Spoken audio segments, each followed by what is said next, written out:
తినేయచ్చు. అమ్మా నువ్వు 24 గంటల ఫ్రూట్స్ పట్టుకునే వేలాడు. తిండి మానే, నువ్వు తినే అవి మాకు కూడా పెట్టే. ఫుడ్ మొత్తం కట్ చేసి మన ఇంట్లో. సర్లే కానీ మౌని, నేను క్వశ్చన్ అడుగుతాను, ఆన్సర్ చెప్తావా? అమ్మా నీ క్వశ్చన్లకు వద్దన్ను. నేను గెలవలేను, నువ్వు గెలిచే ఆన్సర్లు కూడా చెప్పు. వదిలే మౌని, అలాంటి స్పాంటేనియస్ క్వశ్చన్స్ ఆన్సర్ చెప్తే రేపు పొద్దున్న బ్రెయిన్ పెరుగుతుంది. బాబు వద్దు, కాదు మోసపోతున్నారు, వద్దు అలా వద్దు. నువ్వు సర్లే కానీ ఈ క్వశ్చన్ కానీ ఆన్సర్ చెప్తే నీకు మంచి, రేపు నువ్వు ఏది అడిగితే అది కొంటాను. నువ్వు ఫస్ట్ క్వశ్చన్ చెప్పు, తర్వాత డీల్ చెప్పు. ఏది అడిగినా కొంటానే. నేను ఎందుకు వీటిని ఎక్కువగా తింటానో చెప్పు. 5 నీకు ఛాన్సెస్ లో చెప్పు. నీకు ఇష్టం అమ్మా అది? కాదు. అది హెల్దీ కాదు. ఫేస్ లో గ్లో కాదు. మరి ఇంకెందుకు తింటారమ్మా? ఇంకో 2 ఛాన్సులు ట్రై చేయి. అంటే నీకు చాలా ఇష్టం అది. చిచ్చి కాదు. నీ హెయిర్ గ్రోత్.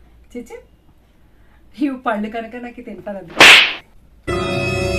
ఫ్రూట్స్ అని తింటారా? అయినా ఇదేం మాకు కొత్త కాదు. నేను మా అన్నయ్య ఎప్పుడు ఈ క్వశ్చన్లకి ఆన్సర్ ఎత్తుక్కోలేక పిచ్చెక్కిపోతా ఉంటాం. అయినా నేను బట్టి కట్టకపోయినా మా మమ్మీ బట్టి కట్టించేస్తారు. సో ఇదంతా మాకు చాలా మామూలే. అయినా ఈ ఆన్సర్ మేము చెప్పలేమని మా మమ్మీకి తెలుసు, అయినా బట్టి కడతారు. అది మా మమ్మీ గొప్పతనం.